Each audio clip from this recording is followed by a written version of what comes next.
행위와 성적 부진 등 침체된 팀 분위기 쇄신을 위해 이동욱 감독 해임을 결정했다고 밝혔습니다. NC는 올 시즌 9승 24패로 최하위에 머물러 있습니다. 프로농구 오리온이 자산운용사인 대의원 자산운용에 인수됐습니다. 허재 전 국가대표 감독이 구단 최고 책임자로 내정됐고 연고지는 고향으로 유지될 예정입니다. 한국프로농구연맹은 곧 총회를 열어 대의원 자산운용의 회원 가입 여부를 결정할 예정입니다.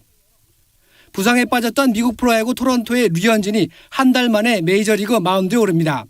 토론토 감독은 류현진이 15일 템파베이전에 선발 등판한다고 밝혔습니다. 류현진의 복귀전 상대인 템파베이에는 타자 최지만이 있어 한국인 투타 맞대결이 성사될 가능성도 있습니다. KBS 뉴스 김봉진입니다.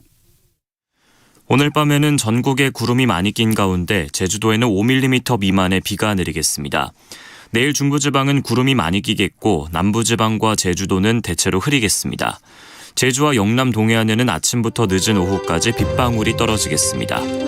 내일 아침 기온은 서울 16도 등 전국이 11도에서 17도로 오늘과 비슷하겠습니다. KBS 1라디오 저녁종합뉴스 아나운서 이각경, 남현종이었습니다.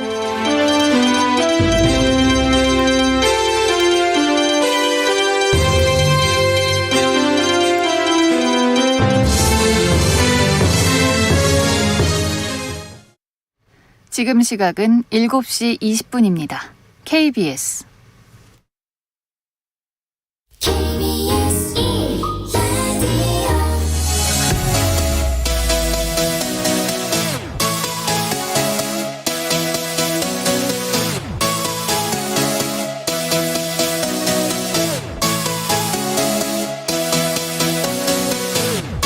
KBS 열린 토론.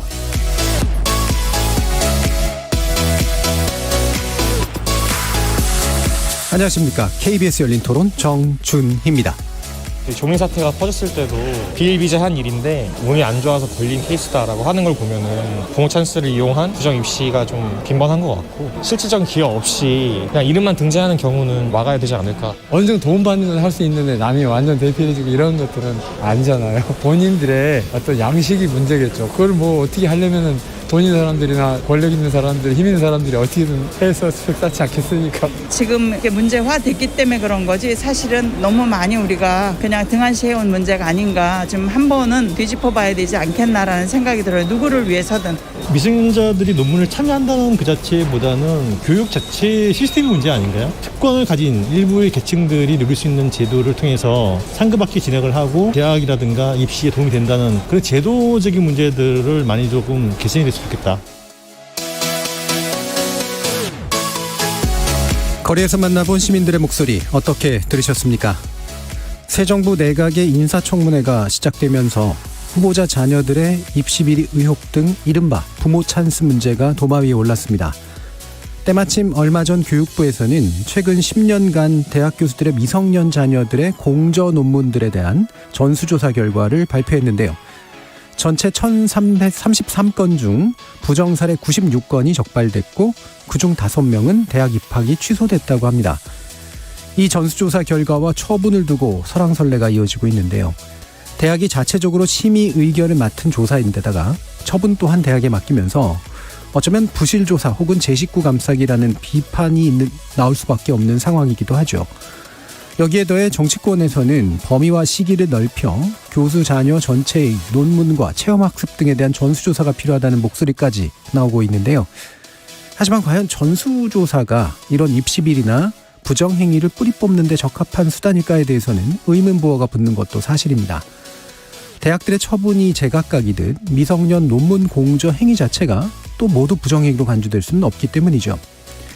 그들만의 리그로 불리는 미성년자들의 논문 공저 논란, 어떤 문제점을 안고 있고 사회에 미치는 파장은 무엇이 있을지 오늘 각 분야의 전문가 세 분과 함께 통찰해보는 시간 갖도록 하겠습니다. KBS 열린 토론은 여러분이 주인공입니다. 문자로 참여하실 분은 샵 9730으로 의견 남겨주십시오. 단문은 50원, 장문은 100원의 정보 이용료가 붙습니다. KBS 모바일 콩 그리고 유튜브를 통해서 무료로 참여하실 수 있고요. 모바일 콩을 통해서는 보이는 라디오로도 만나실 수 있습니다. 시민 논객 여러분의 뜨거운 참여 기다리겠습니다. KBS 열린 토론 지금부터 출발합니다. 살아 있습니다. 토론이 살아 있습니다. 살아있는 토론, KBS 열린 토론. 토론은 라디오가 진짜입니다. 진짜 토론, KBS 열린 토론.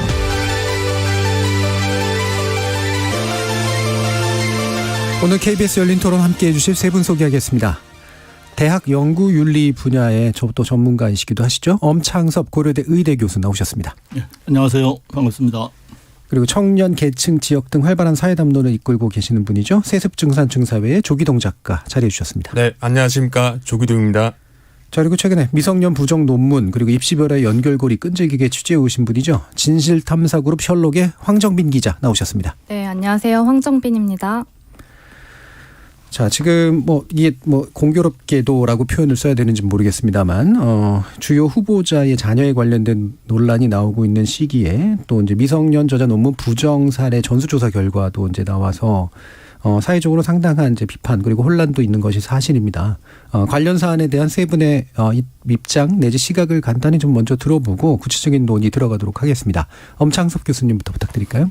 예, 이게 어떤 문제인지를 사실은 짚는 게 굉장히 중요한 것 같습니다. 네. 이게 연구 부정 문제로 사회에서는 이렇게 많이 거론이 되고 있는데 실제로는 입시 부정 문제에 더 가깝거든요.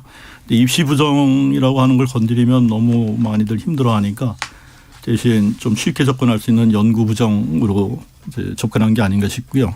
이게 하나의 문제는 사회적 이슈가 되지 않으면 또 식어버려서 조만간 또 없어질 이야기가 되기 쉽다. 그런 면이 좀 안타깝다라는 생각을 하고 있습니다. 예. 그러니까 결국 연구 부정의 영역과 입시 부정이라는 사실은 개별적인 영역의 교집합 영역에 관련된 이런 문제라고 볼 수가 있겠네요. 자, 조기동 작가님은 어떠신가요? 예. 좀 저는 이제 그 교육 자녀에게 부모의 지위를 세습하기 위한 어떤 교육을 통한 세습 전략이 많이 달라지고 있는 게 아닌가. 그렇죠. 예전에는 이제 위장 전입이 한창 키워드였는데 학군 문제. 네. 이제 위장 전입이 아니라 스펙을 어떻게 만들어 주느냐. 스펙을 만들어주는 과정에서 불법을 어떻게 저지르느냐의 문제가 제일 화두가 됐다고 생각을 하고요. 두 번째는 그 불법적인 스펙 형성의 무대입니다.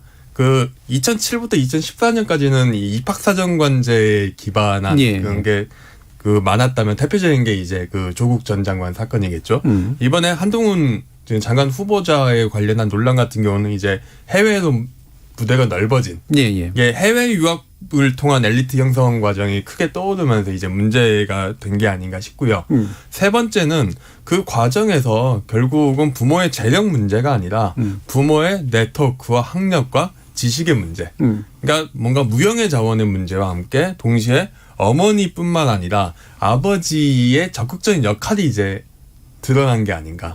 세 가지 측면에서 한국 사회의 어떤 그 계층 세습의 모습의 변동을 굉장히 잘 보여주고 있다고 생각하고 그런 점에서 이제 좀 더 이런 그 교수님께서 말씀하신 입시 부정의 문제를 어떻게 막을 것인가에 대해서 좀 다른 기존과 다른 방식으로 생각해야 될 타이밍이 된 게 아닌가 그렇게 보고 있습니다. 교육을 통한 계층 세습이라는 아주 기본적인 문제가 시대마다 달라져 왔는데 그게 지금 시대의 전형을 보여주는 그런 상태이고 또 게다가 이제 부유화에서만 가능한 일이 아니라 흔히 문화자본, 상징자본 이런 표현 쓰는데 이 네트워크까지 포함하는 노하우까지 포함하는 이런 것들로 상당히 좀 고도화된 면이 좀 있는 것 같습니다. 예. 황정빈 기자님.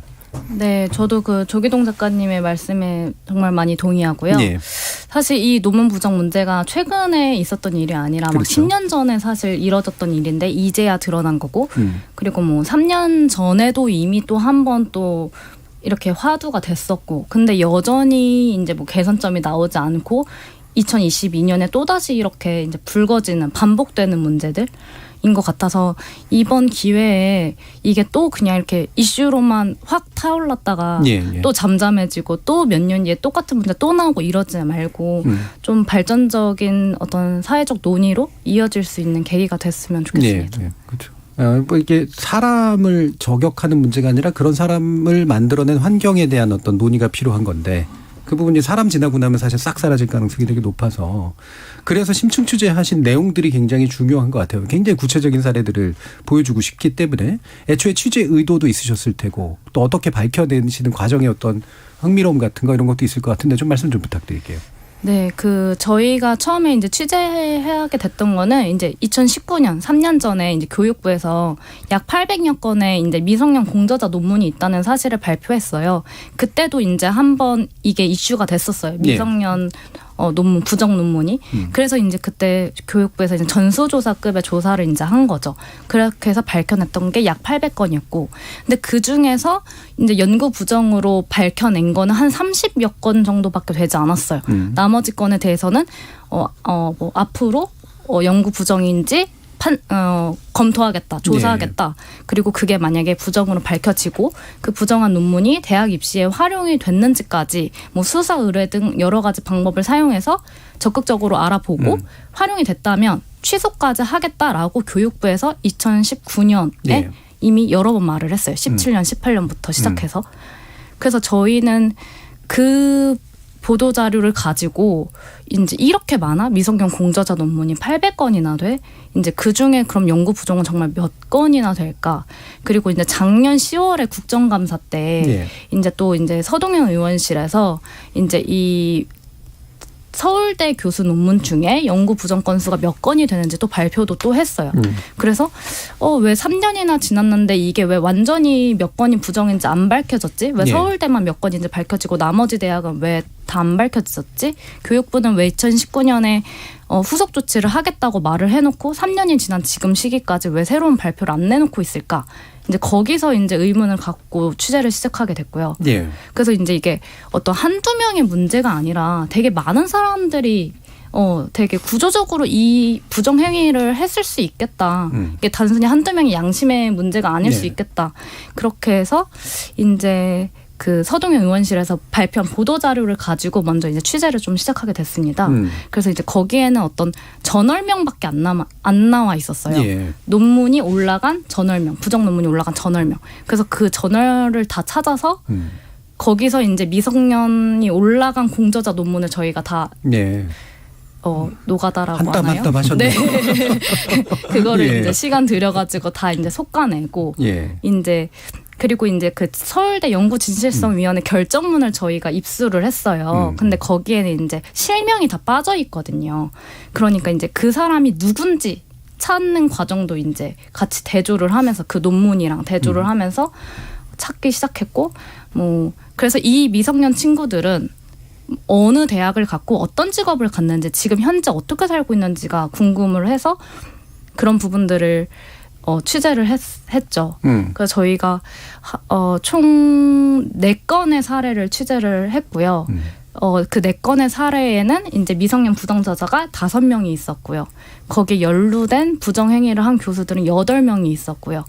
근데 저희도 모르고 시작한 건데 이 미성년 부정저자 5명이 다 의대 혹은 의전원을 간 거예요.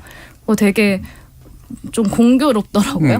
그리고 그 중에 2명은 또 고대 의대를 또 갔고, 그래서 약간 뭐 조국 그 전 법무부 장관의 딸이라든지 뭐 이런 사례가 그냥 특정 어떤 인물의 사례만 하나는 게 아니라 그런 루트가 되게 그냥 많이들 쓰였구나 당시에 이런 것도 많이 느낄 수 있었고.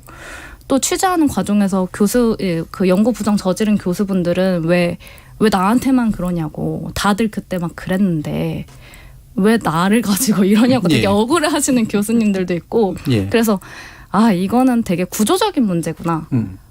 그냥 특정한 누군가를 뭐 처벌한다고 해서 끝나는 문제가 아니구나. 뭐 이런 생각을 하게 됐습니다.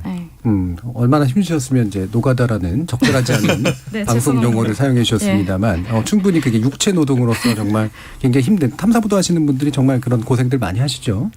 그래서 한 땀 한 땀 역추적해 가면서 이렇게 이걸 찾아내셨는데 그 말씀을 들어보니까 이제 길이 이제 있는 건데 남들은 모르는 길이 있는 건데 일반 사람들은 그 길을 위를 걸어간 사람만 우리는 주목하는데 그 길이 어떻게 해서 나게 된 길인가. 이것도 이제 굉장히 중요한 문제라는 거잖아요.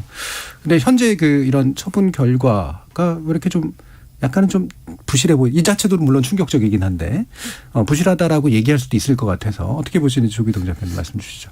제가 이 사건 이런 그 입시 논란 사건들을 보면서 느끼는 건 이게 대단히 약간은 전형적인 화이트 칼라 범죄의 양상을 보여주고 있다는 겁니다.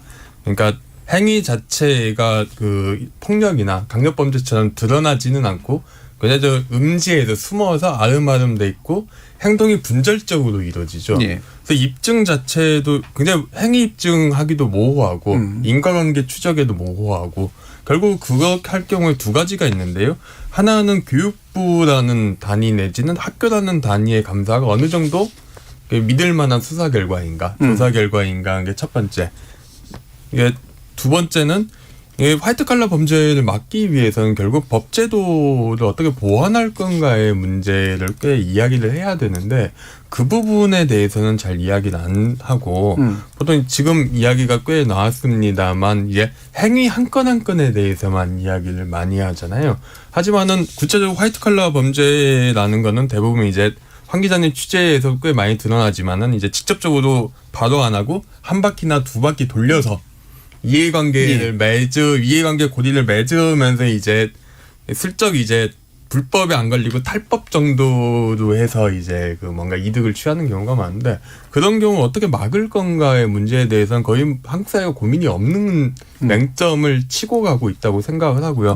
그다음에 여기에 대해서는 당연히 불신이 있을 수밖에 없는 게 대학이란 제도나 화이트 칼라 범죄에 대한 어떤 그 자정 역량에 대해서 당연히 한국 사람들이 그간 봤던 어떤 그 결과 대충 이제 그 인사드 내부에서 그냥 제대로 다 못 밝혀내는 그런 불신의 역사를 그대로 재현하는 게 이번 조사 결과라고 생각을 합니다. 결국은 좀 가장 확실하게 한 거는 보통 이렇게 문제가 된 감사 같은 경우는 그냥 광범위하게 고발 조치를 취할 수도 있고 분명히 이제 무혐의가 나오겠고 뭐 당사자 많이 피곤하겠습니다만은 뭐 검찰이나 다른 뭐 경찰 쪽에서 조사를 좀 광범위하게 들어갔어야 되는 사안 아닌가. 교육부 자체 감사만 했을 경우 당연히 말이 나올 수밖에 없는 사안 아니었나. 이렇게 보고 있습니다. 그러니까 이런 행위의 유형들이 이제 아는 사람 아주 극소수만 알 수밖에 없는 또 독특한 거. 그걸 판단하는 것도 사실은 되게 전문적인 영역의 문제이기 때문에 그래서 결국 맡길 수밖에 없는데 이제 그게 얼마나 자정 노력으로서 받아들여질 수 있느냐. 뭐 이런 이제 지적을 해주셨는데 이게 이제 화이트 칼라 범죄라는 표현을 쓰였습니다만 그래서 아까 이제 입시 부정과 연구 부정을 사실 구분해야 된다는 말씀도 그런 쪽인 것 같아요. 연구 부정은 그 자체가 범죄라기보다는 이제 윤리적 문제인 거고 입시 부정은 사실은 이제 기망에 가까운 거니까 이제 범죄에 가까운데 그럼 좀 더 말씀을 주시죠. 지금 이제 그 황 기자님하고 그다음에 저 작가님하고 두 분이 사용을 하시면서 이 미성년 저자가 포함되어 있는 논문을 전체를 갖다가 범죄 대상으로다가 간주를 하고 지금 이야기를 하고 있는데요. 이제 저는 이제 일단 거기서부터 잘못됐다고 생각을 합니다. 왜냐하면 부정행위를 한 것이라고 하는 그 증거라고 하는 것은 미성년자가 들어간 거 외에는 아무것도 없어요.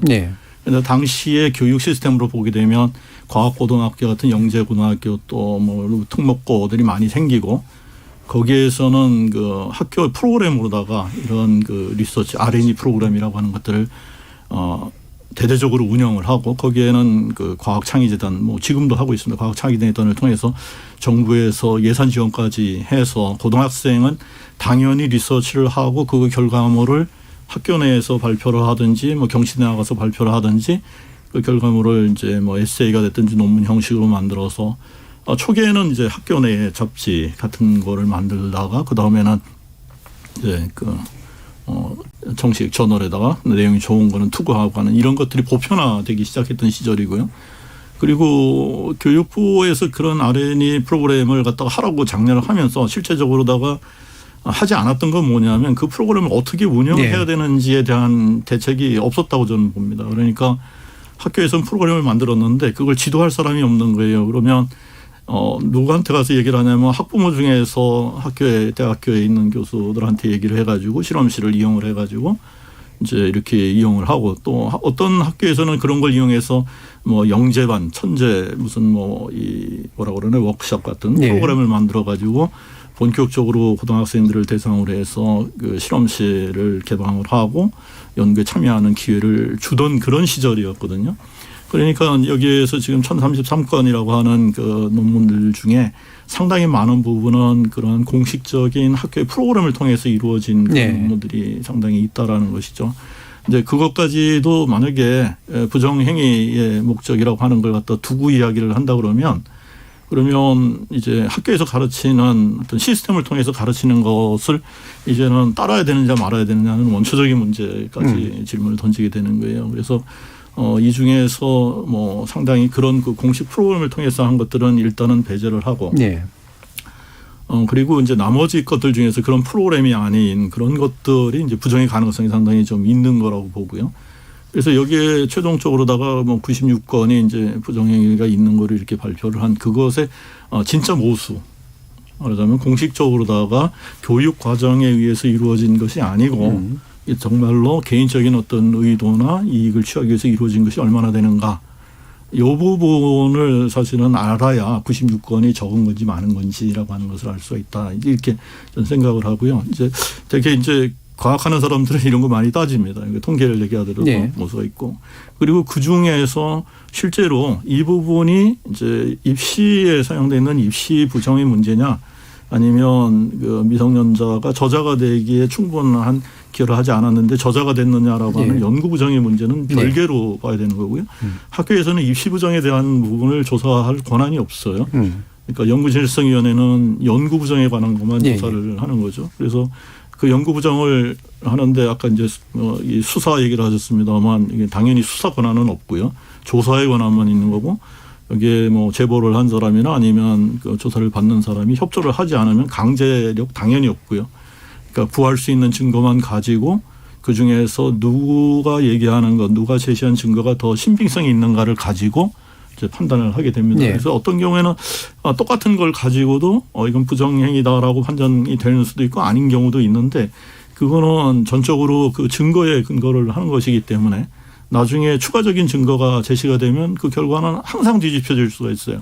그래서 학교에서 조사한 게 왜 이렇게 맨날 바뀌냐 이런 비난을 많이 받는데 바뀌는 게 당연합니다. 왜냐하면 처음에 결론을 내렸을 적에 없던 증거가 이의 신청을 하는 과정 중에서 새롭게 제시가 되면 그것까지 고려를 해서 새로운 결론을 내려야 되는 거고 이제 그런 과정들이 상당히 있습니다. 그리고 이거하고 관련이 돼 갖고 학교에서 조사를 이제 하는 게 믿을 수 없다라는 그런 시각이 보편적으로 깔려져 있는 것 같아요. 근데 학교의 연구진실성위원회 저도 이제 고려대학교 연구진실성위원회를 맡고 있지만은 위원회는 학교에서는 이제 독립적으로 운영되는 위원회입니다. 그러니까 형식적으로는 뭐 부총장 밑에 있거나 연구처에 소속돼 있지만 형식적으로는 행정처를 위해서 소속돼 있는 거고 운영 자체는 간섭을 받지 않아요.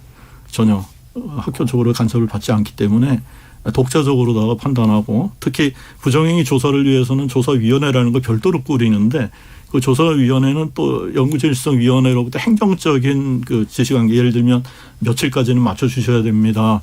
아니면 뭐 제보자한테 이런 자료를 조금 더 요청을 해주세요. 이런 중간 심부름 이외에는 절대로 그 심의 과정에 관여를 못하게 돼 있습니다. 최종적으로 조사위원회에서 나온 결론을 가지고 이것이 규정에 따라서 신빙성 있는 증거를 가지고 판단을 했는가만을 보고 yes or no예요. 받아들이거나 아니거나 둘 중에 하나만 하고 그렇게 결정을 내리기 때문에 뭐라 그럴까요? 어떤 사사로운 이런 생각이나 개입을 하거나 힘이 개입할 그런 여지는 없다. 그래서 외부에서 보시는 분들이 부실하게 이렇게 보이는 면이 있을지는 모르겠어요. 왜냐하면 수사권도 없고 있는 것만 가지고 그 한계는 분명히 있으니까.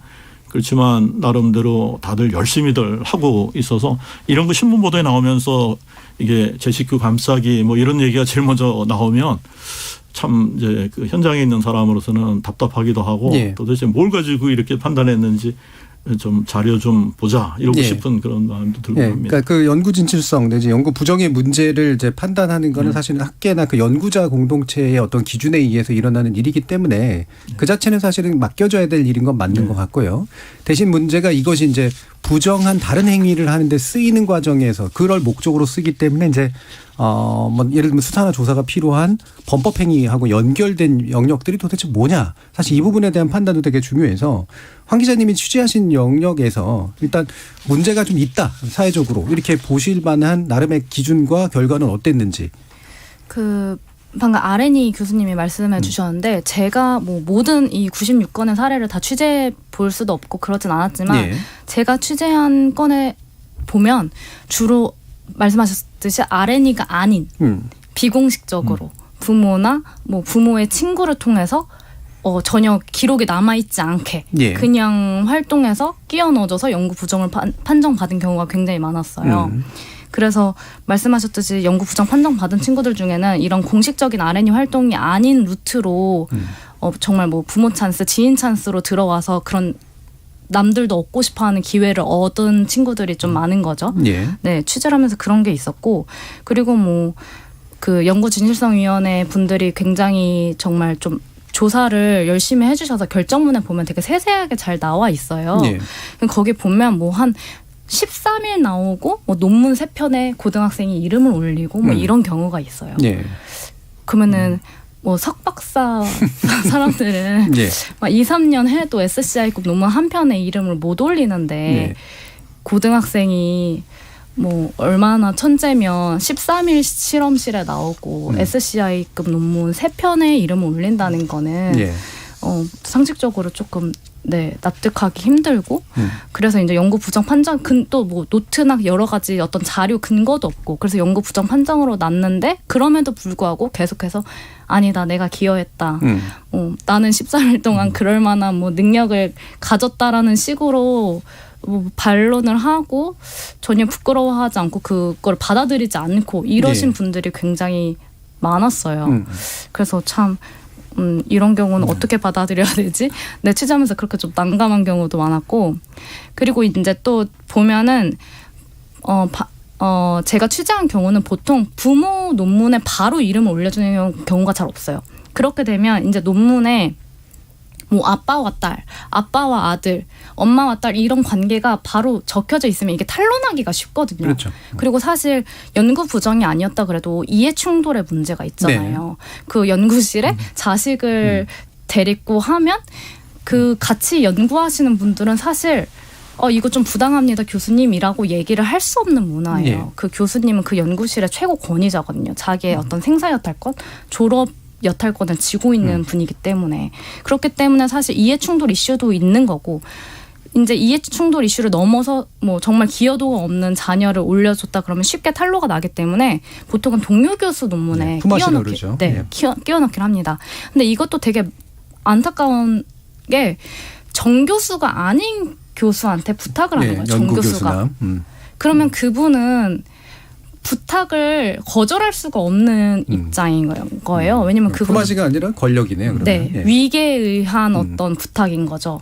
그러면 그분은 그걸 거절하게 되면 나중에 본인이 뭐 정교수 심사를 하게 될 때 그분이 이제 잠재적인 평가자로 들어올 수 있는 사람이기 때문에 그러면 그분은 이제 이름을 빌려줍니다. 그러니까 교신 저자를 바꿔치기 하는 거. 논문의 책임자를 아빠가 끼워넣게 했는데 결국에는 그걸 책임지는 사람은 논문에 이름이 올라간 그 권력이 낮은 교수님인 거죠. 그러면 나중에 처벌도 그 교수님만 받아요. 논문에 이름이 올라간. 본인은 쏙 빠집니다. 논문에 이름이 없으니까. 그런 식으로 해서 이제 자식들을 논문에 넣어주고 또 그런 교수님들이 대부분 다 학회에 소속이 되어 있잖아요. 근데 제가 취재했던 경우 중에는 그 교수님이 자기가 그 뭐 미생물 학회에 어떤 뭐 실무진으로 있던 분이셨어요. 이상했죠. 근데 이제 본인의 딸과 딸의 후배를 이제 동료 교수 논문에 올려줬고 그 논문을 활용해서 그 학회에 처음 열린 대회에서 이제 대상을 타요. 그 학술대에서 학술상을 타는 거거든요. 그리고 그게 이제 그걸 제 입에 활용을 합니다. 내가 이런 탐구대회에 나가가지고 대상을 탔다. 근데 그때 활용한 논문은 연구 부정으로 판정이 난 논문이었던 거죠. 뭐 이런 식으로 해서 입시에 활용하는 경우가 있고 그 친구는 또 동아리 활동을 되게 홍보를 할 때 뭐 서울대 누구 교수님 실험실에서 우리 동아리 들어오면 서울대 누구 교수님 실험실에서 실험을 할 수 있는 기회가 있어. 네. 이렇게 홍보를 하는 거예요. 자기 동아리. 그럼 또 동아리도 사람들이 많이 들어오고 또 그걸 자소서에 쓰겠죠. 난 이렇게 동아리 회장하면서 많이 모았고. 네. 그러니까 굉장히 부모가 교수이거나 어떤 권력을 가진 친구들은 그런 어떤 기회를 되게 쉽게 갖고 그걸 통해서 또 스펙을 남들은 전혀 상상하지 못하는 스펙을 쉽게 쌓고 그걸 또 부정하게 입시에 활용하기도 하고 이런 어떤 루트가 좀 보편적으로 예. 보였다. 그러니까 대다수의 경우가 이제 부모가 유력한 지위에 있는 부모가 부모 찬스를 제공하고 이게 단지 찬스만 제공하는 게 아니라 그걸 통해서 누군가는 잃어버려야 되는 일들이 많은 거죠. 이제 그렇죠. 권력 직위를 활용하게 되기 네. 때문에 이런 문제들로 이제 요약될 수가 있는 것 같은데 또 한 가지 지금 문제가 되고 있는 게 이제 바로 학술지 문제잖아요. 사실 뭐 학계에서는 아는 내용이긴 합니다만 일반인들은 사실 잘 모르시는 분들도 많으니까. 이른바 약탈적 학술지라고 해가지고 그냥 실적 올리는 데 쓰거나 뭔가 속이는 데 쓰기 위해서 돈 받고 아무거나 실어주는 그런 논문에 그 학술지에 고등학생들이 이제 쓴 해외 논문들이 상당수가 실려 있다라는 분석 보고서 나왔잖아요. 자, 이 문제 핵심은 뭐라고 보십니까, 조기동 작가님? 네, 이건 결국 어른의 문제가 자녀까지 이동을 했다고 생각을 하는데요. 예. 예, 약탈적 저널이라는 게 기본적으로 학계의 문제인데 예. 그게 말씀하신 대로 심사 과정에서 별다른 동료 평가가 이루어지지 않고 뭔가 상호 인용 등재도 쉽고 특히 그 약탈적 저널들끼리에서 상호 인용을 허용을 해서 굉장히 좀 그 인용 수치를 높이는 방법으로 하게 되는데요. 이게 종종 학계에서 이제 약탈적 저널이라는 게 많이 스캔들 비슷하게 나오고 그 양상을 보면은 이제 그 교수들끼리 또 네트워크도 형성이 되거든요. 약탈적 저널 하시는 분들하고. 근데 이분들의 아주 심하게 중범죄냐 보면은 그것도 아닌 부분이 있는 게 구조적으로 보면은 정량 평가가 굉장히 엄격해지면서 인용지수 맞출 수밖에 없는 형태가 된 거죠. 그래서 점수 속이기에 나서는 건데 그대로 이 형태를 이제 그 자녀 교육에 이용을 하는 게 지금의 그 약탈적 저널인데 이 부분도 보면은 사실 허위 점수라기보다는 약간 점수 뻥튀기, 허위 스펙, 뻥 스펙 이런 문제가 그 2000년대 중반부터 한국의 교육에서 많이 언급이 됩니다. 가령 유학반 같은 경우는 2000년대 중반에 외국 유학반부터 시작을 하는데 그때 당시에 가장 큰 화두는 외고에서 그 개설하는 약간 그 고급 교육 과정 AP라고 하죠. AP 과정의 그 점수를 굉장히 학점을 자체적으로 후하게 줘서 거의 모든 학생을 올 A 정도로 맞춰서 스펙을 만들어주는 거죠. 예. 이 부분이 이제 트렌드를 타고 입학 사정관제에서 그 약탈적 논문, 그 학생에게 논문을 입시 부정 수단을 이용하는 걸로 연결되고 또 다시 해외 유학에서도 굉장히 많이 쓰이게 되는 뭐 그런 문제. 그냥 결국 어른의 문제, 어른이 쓰는 개구멍을 자녀 교육에도 쓰게 되는 그리고 그 본질에는 어떤 그 허위 스펙을 굉장히 이용할 수 있는 그런 그 제도의 허점이 존재하고 있다고 생각을 합니다. 예. 사실 기성학계에서는 이른바 약탈적 학술 정도가 되는 것들에 논문을 올려봤자 이제 별로 쓸모도 없는 상태까지도 검증이 되고 있는데 이게 이제 어린 자녀들에게는 아직은 유용한 수단이고 남들은 잘 모르는 이제 수단이 되는 그런 문제들이 있잖아요. 근데 이게 학술지가 그러면 이게 어떻게 해서 그런 기준들이 나오는 것이냐, 그 기준은 잘 나눠져 있는 것이냐라는 의문을 제기할 수도 있을 것 같은데 엄창석 교수님은 어떠십니까? 이 약탈적 학술지 저희 쪽은 약탈적 학술지라는 표현 안 쓰고 이제 부실학술지 이런 표현을 사용을 하는데 기준이 없습니다, 사실은. 어떤 게 약탈적 학술지냐, 흔히 얘기하는 거는 이제 상업적인 목적으로 동료 심사를 제대로 하지 않고 내용이 학술적으로 검증되지 않은 논문을 실어주는 학술지, 이 정도로 이제 정의를 할 수가 있을 것 같은데요. 실제적으로다가 공식적으로 다 이 학술지가 약탈적 학술지 또는 부실 학술지라고 하는 조건이 뭔가에 대해서는 의견 일치가 지금 되고 있지 않아요. 학계에서도. 그래서 동일한 저널을 가지고 어떤 경우에 있어서는 동일한 출판사에서는 잡지를 가지고도 어느 학문 분야에 있어서는 우리는 그거는 믿을 만한 학술지다라고 하고 어떤 데서는 이건 도저히 존재해서는 안 되는 부실한 학술지다 이런 얘기도 많이 합니다.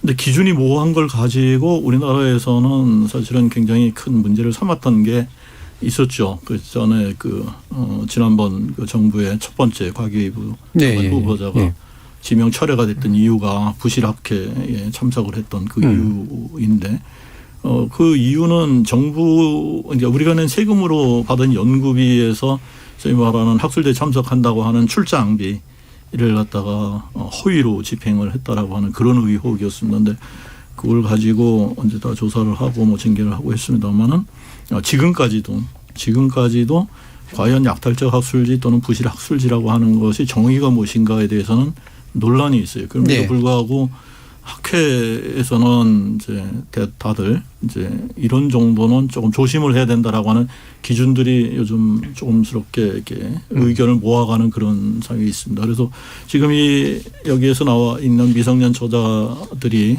약탈적 학술지를 의도적으로 이용을 했다라고 하는 것에 대해서 일단 생각을 해봐야 될 게 뭐냐 하면 그 논문을 투고했을 때 어느 정도 잘 이렇게 억셉트가 되느냐라고 하는 거예요. 암만 해도 동료평가가 제대로 되는 저널은 억셉트 되기가 굉장히 힘들죠. 그러니까 처음 대학원생이 돼서 논문을 쓰게 되면 이제 리젝트 되는 걸 당연하게 생각을 하지 않습니까? 그 과정을 거치면서 또 공부가 되고 하는 건데 이제 그런 부분은 어느 일정 시간 안에 논문을 내야 된다면 잘 억셉트가 되는 이제 우리가 그 전문 연구자들한테는 그걸 봐라. 리젝션 레이트가 얼마나 되느냐. 얼마나 논문이 이제 거절이 되는 것도 봐라.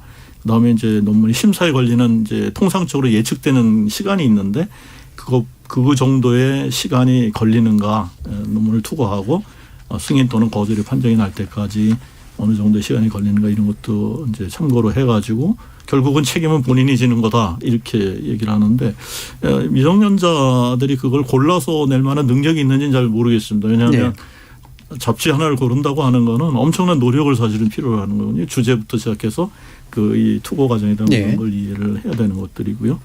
그리고 여기에서 지금 뭐 퍼센테이지 얘기를 하셨는데 지금 오픈 액세스 형태로다가 발간되는 그 논문이 전체 아마 50%가 넘어갈 겁니다. 50%가 넘어가기 때문에 대부분의 논문은 지금은 오픈 액세스 스타일로다가 투고가 된다고 봐야 될 거고요.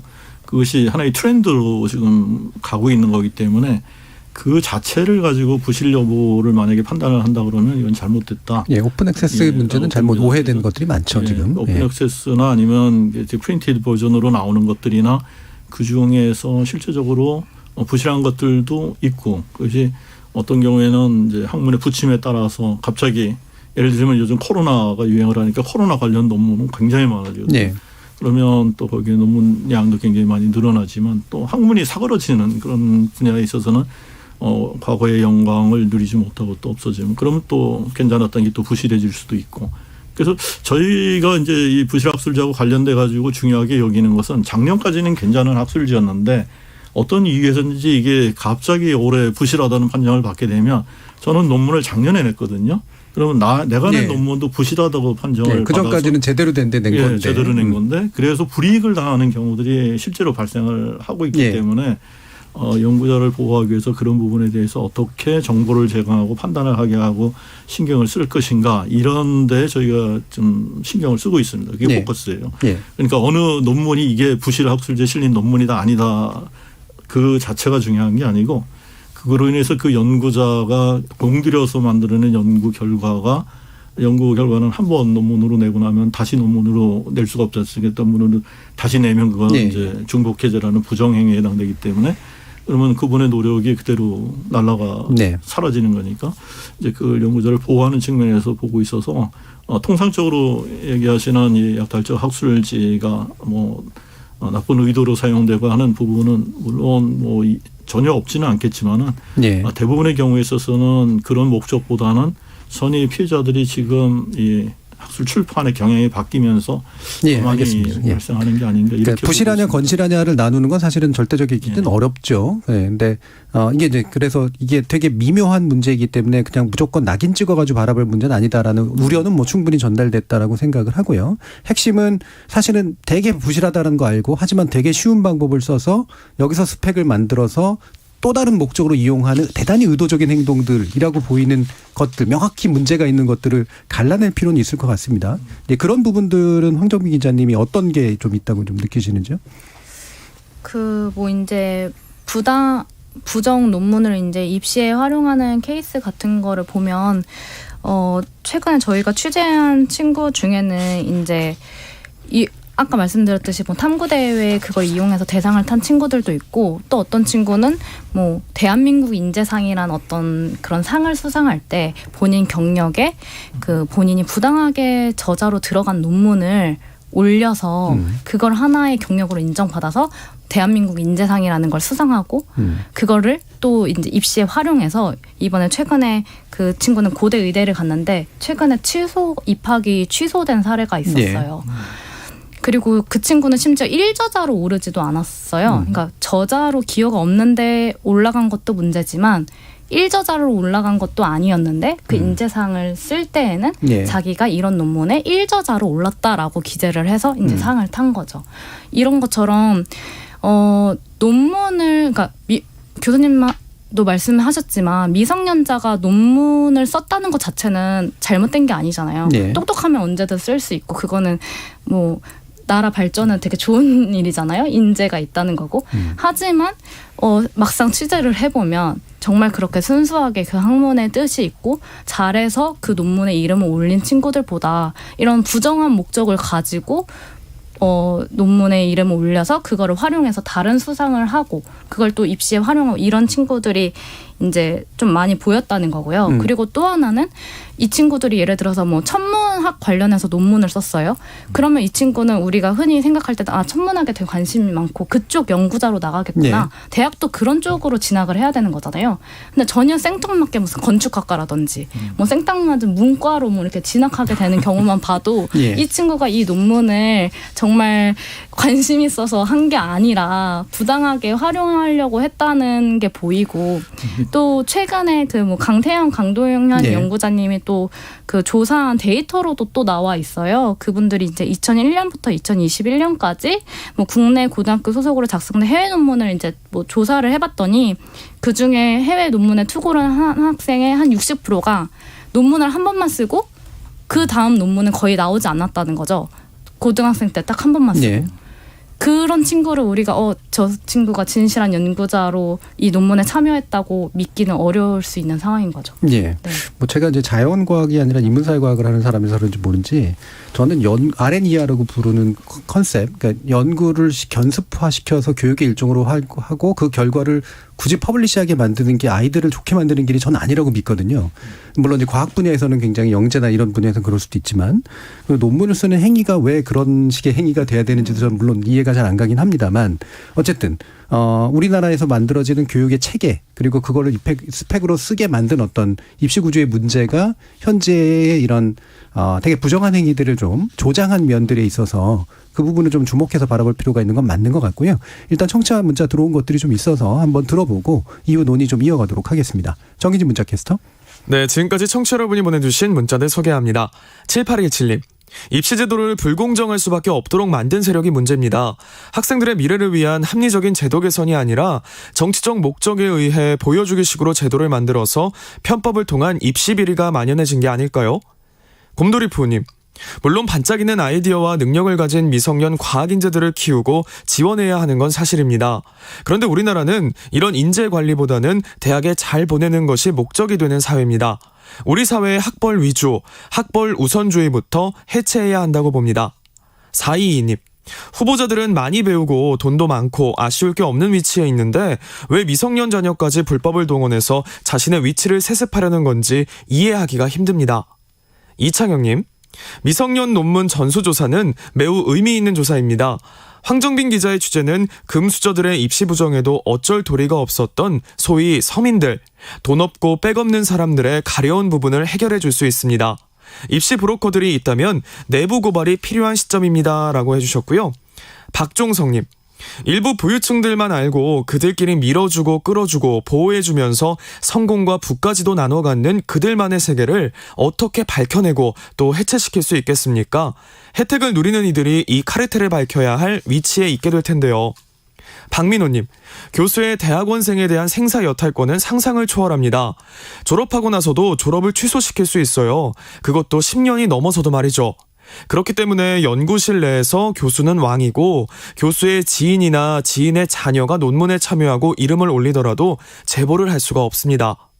푸코님, 지금 대한민국은 조선 봉건 시대로 회귀하고 있는 모습입니다. 새로운 계급 질서 그리고 계급의 세습, 이런 모습의 결과는 항상 폭동과 혁명이라는 결과를 낳았다는 걸 역사가 알려주고 있는데 말이죠. 네, KBS 열린 토론, 이 시간은 영상으로도 생중계하고 있습니다. 유튜브에 들어가셔서 KBS 일라디오 또는 KBS 열린 토론을 검색하시면 지금 바로 토론하는 모습 보실 수 있습니다. 방송을 듣고 계신 여러분이 시민 논객입니다. 계속해서 청취자 여러분들의 날카로운 시선과 의견 보내주세요. 지금까지 문자캐스터 정의진이었습니다. 토론이 세상을 바꿀 수는 없습니다. 하지만 토론 없이 바꿀 수 있는 세상은 어디에도 없습니다.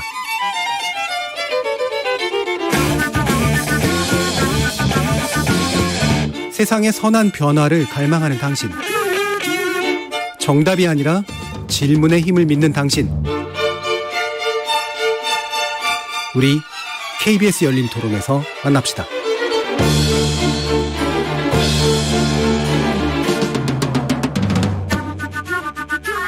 KBS 열린 토론, 입시에서의 반칙을 위해 연구에서의 반칙으로 연결되고 있는 사회적 문제를 좀 다뤄보고 있는데요.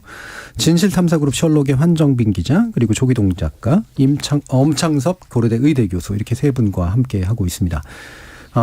구체적인 문제 몇 가지를 더 짚어야 되긴 합니다만 요 얘기는 좀 하고 좀 들어갔으면 좋겠습니다. 조기동 작가님이 보시기에 어떤 면에서 보면 파장이 크기도 하고 또는 생각만큼 안 크기도 하고 두 가지 요소가 좀 공존하는 면도 좀 있는 것 같은데 어떻게 생각하세요? 일단은 파장이 작은 거는 이게 약간의 제도적인 허점에서 사람들이 가장 가고 싶어하는 의대나 일부 명문대를 중심으로 한 약간 그 개구멍이라고 저는 흔히 표현을 하는데 그 개구멍을 발견해서 사실 논문을 쓰고 발간하고 뭐 이런 것도 대단한 그 노력과 자본의 사회자본이 필요하거든요. 엄 교수님이 말씀하시는 것처럼. 그냥 일부만의 그 행동이고 정보가 빠르고 컨설턴트가 옆에 붙어야만 가능한 행동이라는 점에서 파장이 작은 것 같고요. 파장이 크다고 하면은 이게 두 가지 측면에서 좀 신뢰자본, 사회적 신뢰를 갉아먹기 때문이라고 생각을 합니다. 첫 번째는 대학 입시가 어떤 그 기울어진 운동장인 건 다들 알고는 있지만은 이렇게 쉽게 논문을 사는 형태로 입시를 할 수 있다니. 누군가에게는. 예, 누군가에게. 대표적으로 최근에 논란이 된 그 정호영 보건복지부 장관의 아들이 의대 편입 과정에서 보여준 그 논문 의혹들 이런 게 대표적이겠죠. 두 번째는 그 결국 이게 입시에 대한 부정이 어떤 연구 사람들이 굉장히 좀 어떤 지적 커뮤니티에 대한 신뢰성이 중요하다고 생각하고 고상한 행위들이고 당연하다고 생각하는 사회적 신뢰를 입시가 허물어뜨린다는 그 점에서 적잖은 좀 충격을 받고 계시지 않나. 예. 그러니까 많은 분들이 아직도 그래도 논문을 쓰는 행위 그리고 책을 쓰는 행위 이런 게 상당히 좀 아무나 하는 행위는 아니야라는 생각들이 좀 있는데 이게 아무나 할 수 있는 행위가 이제 됐거나 또는 조직적으로 뭔가 부정한 행위가 돼버려서 생기는 문제들도 있는 것 같은데 그래서 우리 사회가 이게 단순히 그냥 특정 사람을 이제 말 그대로 때려잡고 축출하고 이런 식의 문제가 아니라 이 구조에서 가장 핵심적인 문제를 어떻게 제거해낼 것인가라는 부분에 주목을 하는 게 좋은 것 같은데요. 황 기자님은 좀 더 제대로 된 취재를 위해서 아마 이렇게 하셨던 것 같은데 그러니까 뭔가 꽁꽁 좀 쌓여 있으니까 이 정보공개 청구한 부분이 좀 있으신 것 같아요. 정보공개가 필요하다고 판단하셨던 이유는 뭔가요? 제가 이제 대학하고 교육부에다가 연구 부정 논문을 알려달라고 정보공개 청구를 했어요. 여러 차례. 저 일단 왜 했냐면은 논문은 다 공개된 거잖아요. 누구나 찾으면 볼 수 있는 거고, 그렇죠. 인용할 수 있고, 그걸 보고 이런 의견이 있구나. 근데 알고 보니까 그 논문이 부당 저자가 섞여 있다거나. 뭐 부정한 어떤 행위를 저질러서 부정 판정을 받은 논문일 수 있잖아요. 근데 그런 것들이 전혀 표시가 안 돼 있어요. 그러면 나는 그걸 보고 이 사람들은 다 진실한 연구자구나. 이 논문 자체는 되게 진실하게 나온 논문이구나라고 오인을 하게 된단 말이죠. 네. 그런데 부당 저자라고 판정을 했으면 그 저자를 빼든지 아니면은 이 논문에 어떤 저자는 후에 부당하게 처리돼서 뭐 뺐습니다라는 표시를 해주든지 네. 이게 맞다고 보거든요. 저희도 기사를 썼을 때 오보가 나갈 수 있잖아요. 그럼 나중에 정정 기사를 내거든요. 네. 그런 식으로 해줘야지 그걸 읽는 사람들이 그 이제 업데이트가 되고 정확하게 판단을 할 수 있지 않습니까? 근데 지금 그렇게 하는 경우가 거의 없어요. 사후 조치가 없다. 네, 사후 조치가 없어요. 그러니까 우리는 그 논문을 보고 이게 연구 부정 논문인지 부당 저자가 섞여 있는 논문인지 모르는 거죠, 시민들은.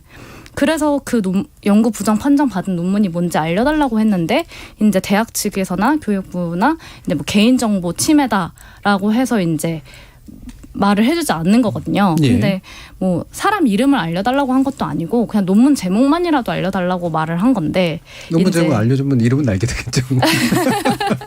근데 또 못 밝히죠. 그래서 저자가 또 한 명도 아니거든요. 예, 예. 여러 명이기 때문에 그거는 뭐 노력을 해야지 그 중에 누가 뭐 부당 저자고 그렇죠. 뭐. 하지만 이제 금방 특정이 가능하다고 이제 대학은 생각을 한 거겠죠. 예.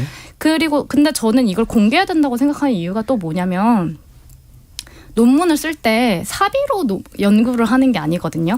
제가 취재한 이 그 연구 부정 교수들은 대부분 국가 과제를 수주받아서 쓴 논문이에요. 그건 뭐냐면 결국 국민 세금이 들어갔다는 일종의 연구지원금이란 얘기거든요. 말이죠. 네, 제가 낸 세금을 이용해서 그들이 연구를 한 거고 그렇게 해서 쓰인 논문에 그들이 자녀를 부당하게 꽂아넣어서 그걸 입시에 활용한 거예요. 그러면 세금을 내는 저의 입장에서는 그렇게 부당하게 활용하라고 우리가 세금을 낸 게 아닌데 이 논문이라는 건 사회적 행위고 되게 우리 정말 신뢰고 대학 그리고 더 나아가서 우리 나라의 어떤 그 지표가 되는 거, 능력적인 지표가 되는 거잖아요. 근데 거기에 연구 부정 행위를 한 논문을 꽁꽁 숨긴다? 그 판정 받았는데도 아무한테도 말해주지 않는다? 그럼 왜 그거를 저는 조사하는지 잘 이해가 안 가요. 간단히 궁금한 게 연구 부정이 어떤 논문이고 어떤 저자가 그런 부정을 저질렀는가를 알리지 못했기 때문에 모르는 거면 사후 조치가 안 이루어졌는지는 어떻게 하셨어요? 그것도 제가 취재를 하니까 알아낸 거지. 안 그러면 전혀 알 수가 없어요. 뭔가 해서 어떻게든 특정이 됐는데 그 논문이 조치가 받았나 봤더니 안 받았더라. 안 받았죠. 그거는 뭐 학회는 통보도 못 받았대요, 학교한테. 그러니까 논문이 취소가 된다거나 그 저자에 대한 아까 말씀하신 뭔가 조치가 이루어진 게 없는 증거를 나름대로 잡으신 부분이 있으신 것 같은데. 자, 그럼 엄 교수님이 보시기에 이게 물론 사실 좀 예민한 문제가 있긴 한 것 같습니다만. 상당히 좀 뭐라 그럴까 지금 황 기자님 오해하고 계시는 그런 부분이 있는 그런 내용. 부정행위를 한 논문이나 그게 어떤 종류의 부정행위든지 공개해야 된다는 건 저 개인적으로 저 평상시에도 그렇게 주장을 하고 있는 내용입니다. 이게 그렇게 해야지만 공개는 하는 게 맞다. 어떤 것이 부정행위고 그런 경우에 있어서 어떤 처벌을 받았고 그것이 어떻게 고쳐졌는지를 추적을 할 수가 있어요. 당연합니다. 평상시에도 이건 반드시 공개를 해야 된다고 주장을 하는데 개인적인 생각이고요. 공적인 입장으로 가게 되면 얘기가 달라집니다. 저는 우리나라는 법이라고 하는 게 있고요. 그 법에서 그러니까 지키도록 요구하는 게 있습니다. 특히 보호하도록 요구받는 내용이 특히 그 중에서 가장 심각한 것이 이제 개인정보에 관계되는 것들이죠. 그래서 개인정보를 특정할 수 있는 거 아까 논문 제목을 알면은 거기에 저자 부정행위 뭐 한 사람이 저자가 여러 명인데 누군가 어떻게 하느냐라고 하는데 문제는 부정행위를 하지 않은 분도 저자에 들어가 있다라는 거죠. 그분들도 똑같이 부정행위자로 의심을 받게 돼요. 근데 이 교수 사회나 아니면 연구를 하는 사람들에 있어서 부정행위라고 하는 것은 치명적인 명예의 손상이 회복 불가능합니다. 거의. 그래서 실제로 부정행위를 하지 않았는데 공교롭게 그 논문에 이름이 들어간 것 자체가 사실은 잘못한 거라고 저는 생각을 하는데 그럼에도 불구하고 본인이 잘못하지 않은 그 사실로 인해서 부정행위를 했다고 오해를 받는 일이 생기는 것으로부터 그분을 보호한다고 생각을 하시면 될 거예요. 그래서 그 논문 제목을 갖다가 예를 들어 하게 되면 선생님 지적하신 대로 누군가 저자가 반드시 바로 나오죠. 뭐 구글하면 그대로 다 나오니까 이제 그런 것 때문에 그거는 이제 원칙적으로 공개할 수가 없다. 그래서 제가 그 얘기를 이제 여러분들이 계속 왜 공개를 안 하냐 그래서 제가 이런 얘기를 합니다. 이거는 법이 그렇게 돼 있기 때문에 공개를 못하는 거니까 이거 공개하는 방법은 아주 간단해요. 법을 고치면 됩니다. 네. 개인정보 보호에 관련 법률. 네, 그 법률에 예를 들자면 성추행범이나 이런 거 공개하잖아요. 네. 그거하고 똑같이 그 정도로 이게 공공의 이익에 합치하는 그런 가치가 있는 정보여서 개인의 정보보다 더 중요하다고 생각하면 법을 그렇게 고쳐주시면 돼요. 그러면 그 법에 따라서 충분히 공개가 가능합니다. 그래서 네. 제가 그런 얘기를 하시는 분들 그런 얘기를 한 적이 있어요. 그 저한테 얘기하지 마시고 나보고 이거 공개달라고 하지 마시고 여의도에 네. 가셔가지고 왜 이 법을 바꿔야 되는지를 갖다가 설명을 해 주십시오. 그리고 실제로 미국 같은 데는 실명 다 나옵니다. 네. 다 나와요. 일본은 실명은 안 나오더라도 그게 어떤 그 실험실까지 나오거든요. 그럼 어느 실험실에서 어떤 연구를 하는 사람은 누군지 다 알아요. 네. 근데 우리는 그것조차 안 됩니다. 그러니까 이것도 이제 정해진 법과 규칙에 따라서 저희가 그 연구별 지원을 받은 기관, 예를 들면 교육부면은 교육부 연구비면 교육부, 과기정통부 연구비면 과기정통부, 그다음에 보건복지부 연구비면 그 보건사회 그 보건복지부 장관한테 그 결과를 다 보고를 해요. 그거는 그 법에 의해서 요구가 되는 내용이기 때문에 하거든요. 거기까지입니다. 근데 그 이후에 만약에 공공으로 오픈을 하려고 한다 그러면 그게 근거가 되는 법이 있어야 된다. 그러니까 저희도 그 계속 이걸 공개해야 된다고 주장을 하고 교육부나 과기부 분들 만나면 그런 얘기 많이 해요. 이거 어떻게 그쪽에서 이거 책임지고 이거 더 좀 해줄 수 없느냐라고 하는데 그쪽에서도 그렇게 난감한 거죠.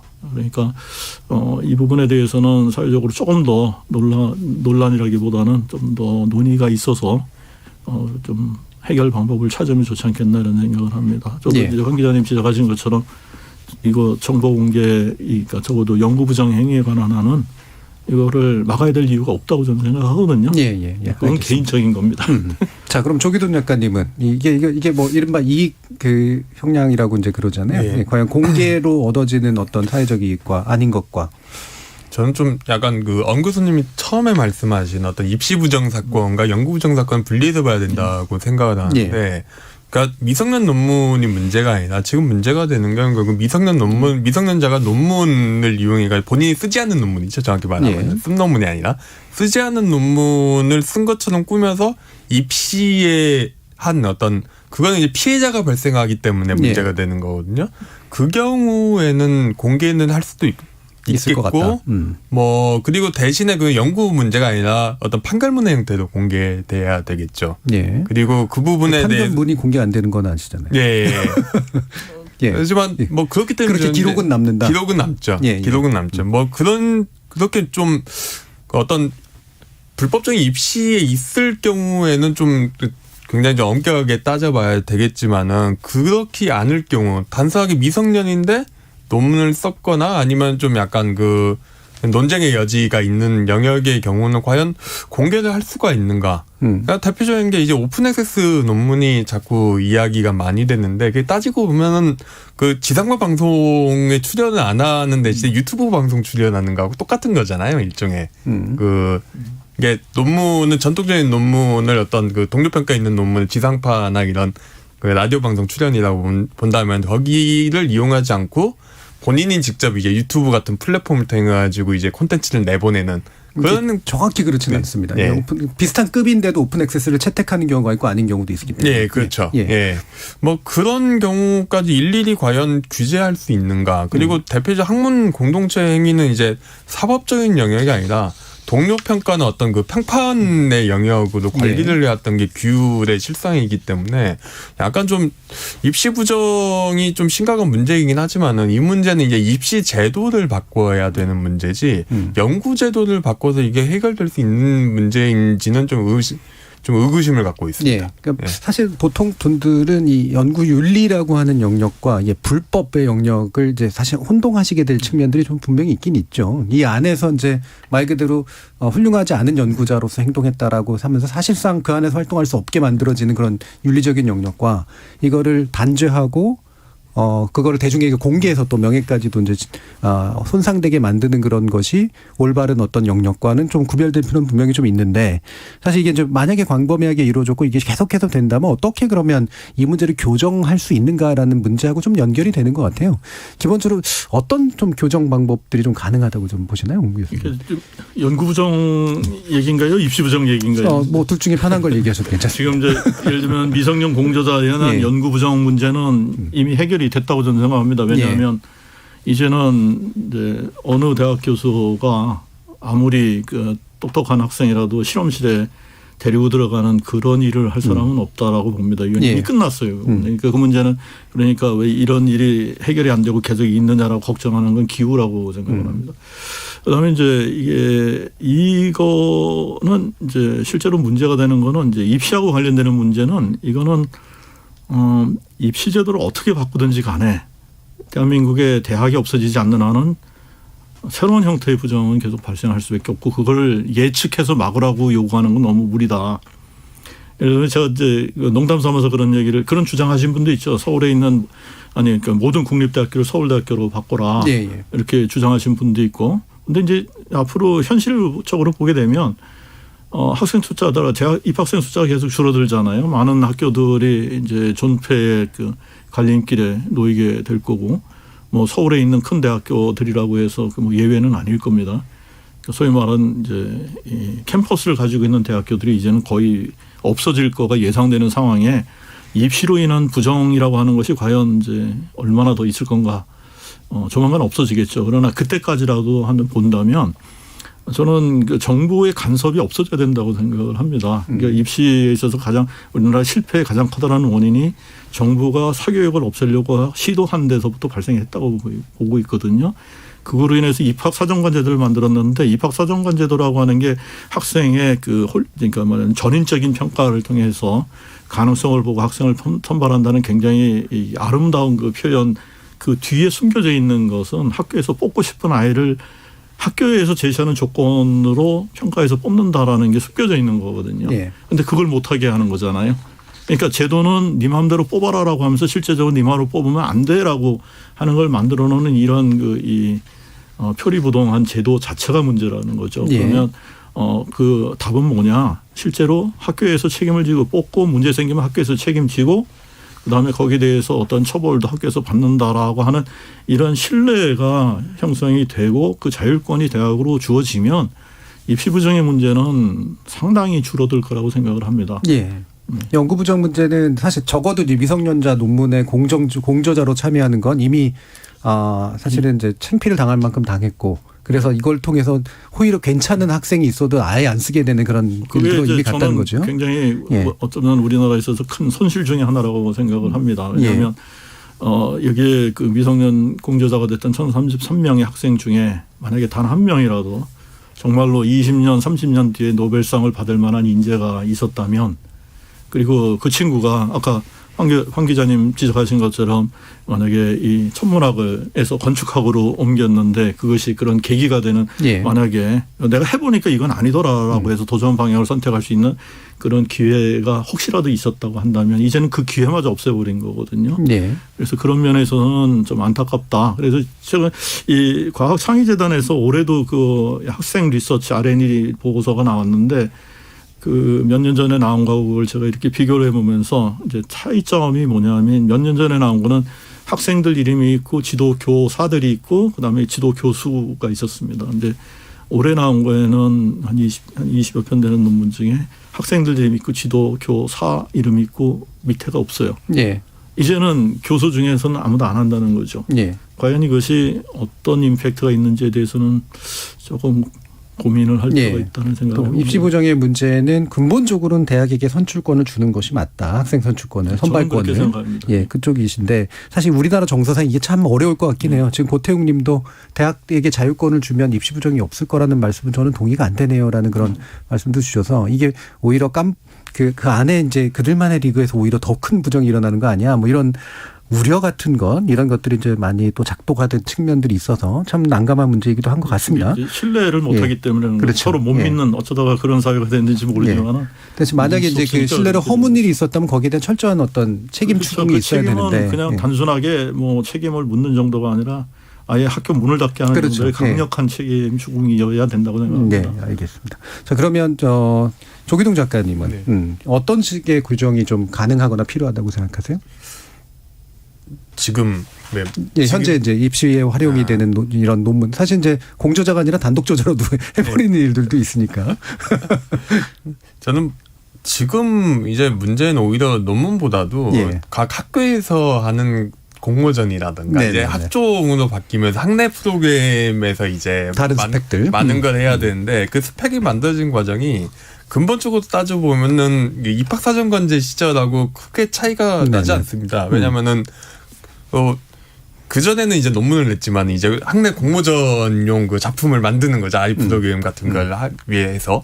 그래서 하지만 그걸 위해서는 부모의 강력한 후견, 네트워크, 그리고 부모 네트워크를 가진 부모들의 품앗이가 필수적이고 여기에서 교사의 역할은 그거를 장려하면서 본인이 보기에 좀 네트워크가 없지만은 좀 똑똑한 애들 한두 명 정도 깍두기로 끼워주는 정도의 시스템으로 운영이 됐는데 과연 그런 입시 시스템이 한국 공교육의 실패를 그대로 보여주고 있는 거 아닌가.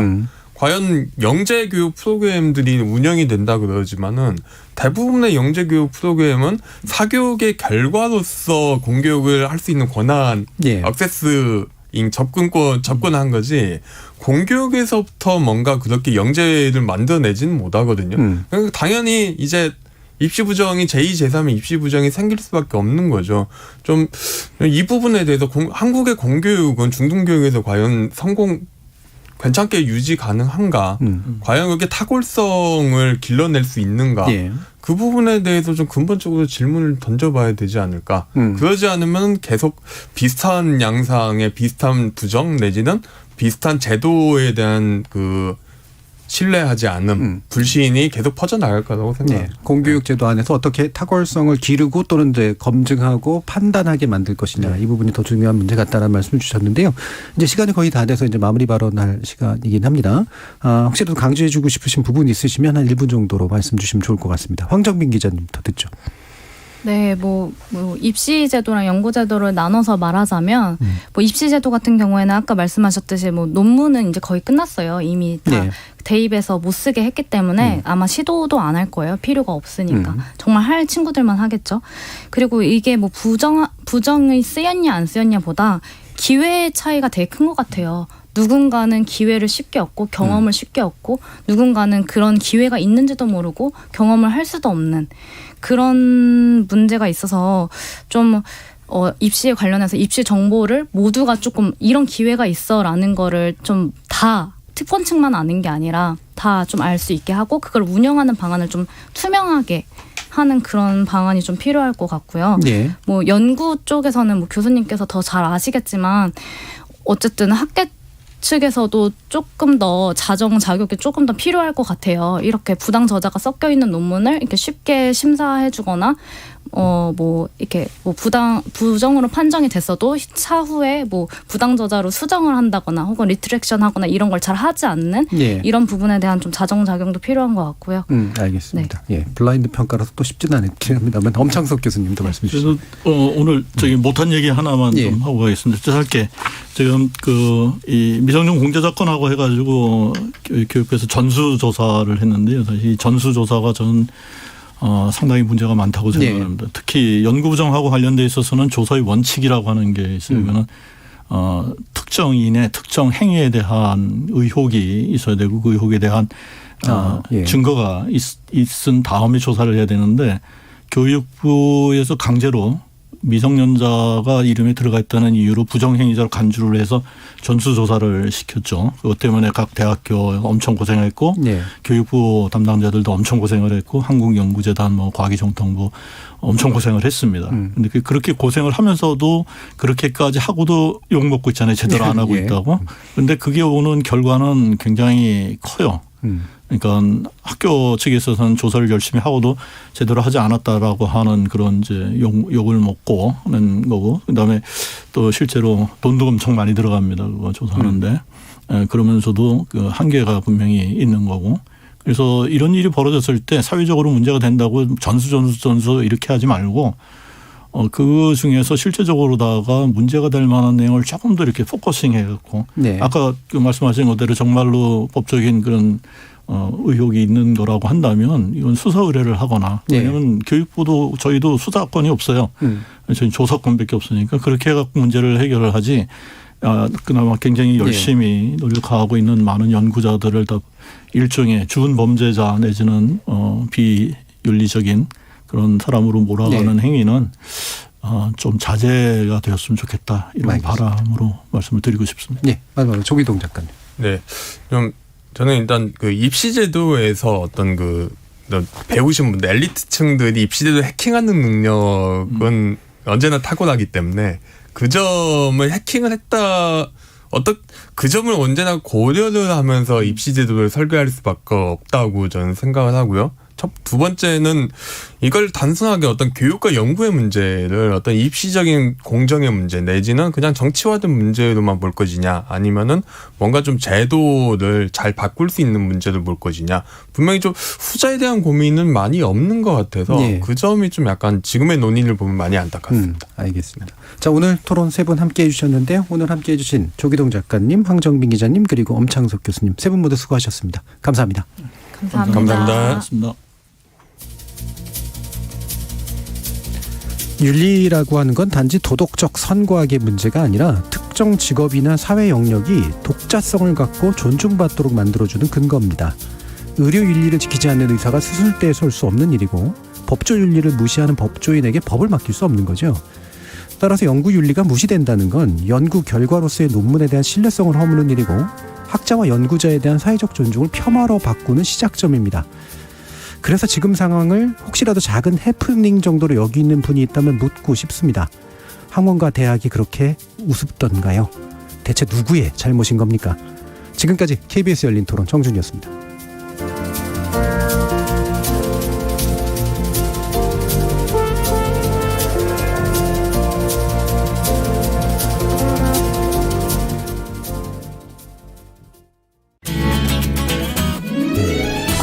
시행되었던 실외 마스크 의무